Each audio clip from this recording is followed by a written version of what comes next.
بسم الله الرحمن الرحيم marka hore mahad oo dhan ilaahay baa leh waxaan halkan maanta hambaliyo mug iyo miisaan la uga direeyaa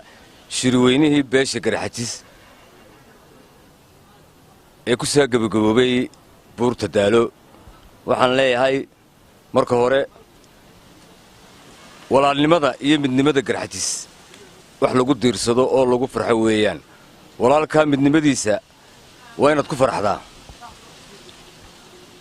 hambaliyaan leeyahay waa soo dhaweynaynaa simig iyo miisaanlaan u soo dhaweynaynaa shirweynaha beesha Garxajis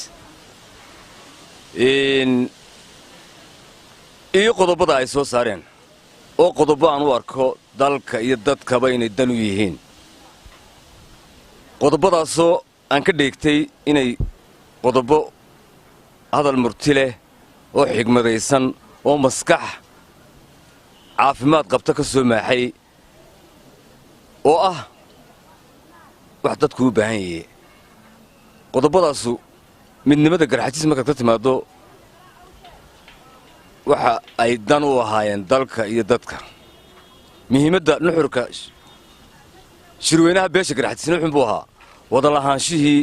iyo wada noolaanshihii Somaliland in miiska la soo dhigo oo dal wada yeesho dal wada aynu wada leenahay uu noqdo hambaliyaanu leenahay mar iyo laba iyo saddexba waxaan leeyahay hambaliyo walaalka midnimadiisa waa inaad ku farxdaa aad baan ugu diirsanay taa haddaan halkaa kaga baxo kolley qoladeeda reer Hargeysa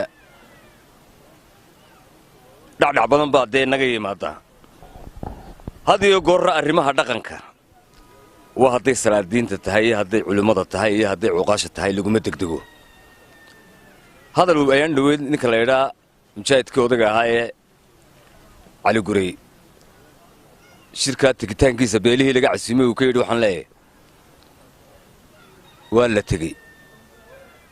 oo simig iyo miisaanna loo tegey xaaji calow waxaan u malaynayaa xukuumaddan maanta joogta inaanad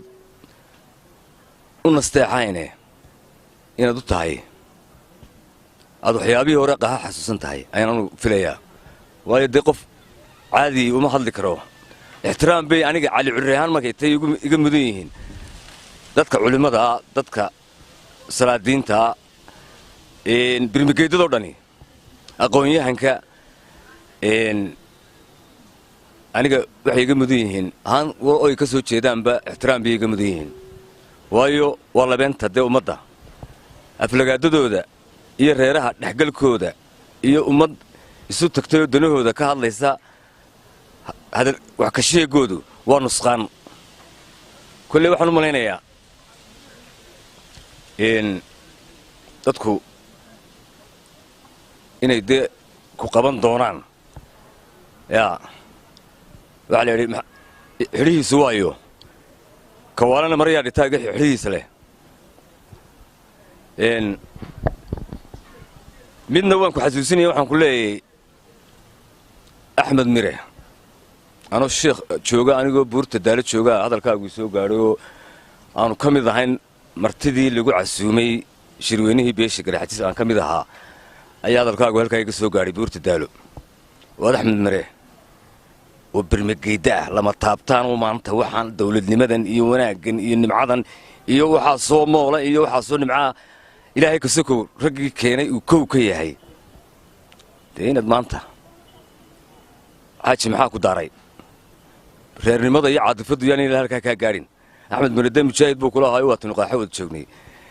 calow dee innakoo dalbaa isla dhacaynaa axmed mire waa kii duhur cad halkaa 27-kii duhur cad dhaqaajiyey waraniyadu inagu taagan yahay waa kii burco duhur cad lagu dhex arkay ee aynu haddaynu reer Hargeysannahay aynu gabannay axmed waa ninka maanta soo hadal qaadaysaa xaasha ayaan leeyahay midkaana calow anuu kugu talax tegi maayo waxaase kugu talax tegi ummadda madaxweyne Muuse Biixi waxaan leeyahay madaxweyne wada lahaanshaha iyo midnimada ummadda dib u soo noolee ayaan leeyahay barkey waddankan talida aad maanta ku hogaaminayso si walow aad ku timaadaba maanta dee madaxweyne aad tahay aad ahaatidee dawladdaa kaa horraysay 7 sannadood bay dalka xukumayso wixii ay ceeb lahayd iyo wixii ay dhib ummadda u geysatay adiga ayaa jeebadda lagu geliyey taariikh xumaday inagaga tagtay masax oo ummadda walaaleeyo midnimadii iyo wadajirkii ummadda waa xil ku saaran dee waa waajibka ku saaran oo anigoo alcurreedee ma saarra oo ninkaa shicibkaa baananu ahay nin xil qaaday baa layidhi eed qaad talada qaranku aday maanta luquntaada sudhantay waddanka iyo wada lahaanshihiisana waa muqadis in miiska la soo dhigo waxaynu walaal ku midownay aynu somalilan ku wada nahay aynu walaala ku nahay aynu qaran ku nahay miiska inaad soo dhigto weeyaan dawladdan maanta aad garhwadeenka ka tahay boqolkiiba 65 ayaa dhinaca somalilantii kaloo dhani anuu nin ka ballaaran baanama maanta nin arab u hadlaaya mihi arab waxbaba uma baahna aan ilaahay ahayn uu baahan yahay ma jirto laakiin midnimada qaranka iyo wadajirkeeda iyo somalilan in dhabbihii hagaagsanaa lagu soo celiyo ayaananu jecelay taasuna waa dardaaran wanaaggaaga ayaanu jecellay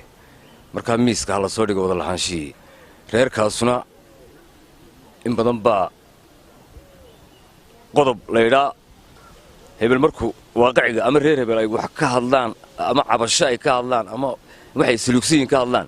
xamar baa laynagu wadaa war xamar maanta cid isku wadda ma jirto ilmaha yaro uurka ku jira hargeysa joogacaa wuu ogyahay cidda xamar inagu wadi kartaa inay tahay cidda xumaynaysa wada lahaanshihii burburinaysa waa cidda qaranka burburinaysa ee wadajirkeena dilaysa waa cidda aan jeclayn inaynu wax wada yeelanno aadna shacbiga iyo reer somalilan waan salaamaya waxaan leeyahay midnimada somalilan waa muqadis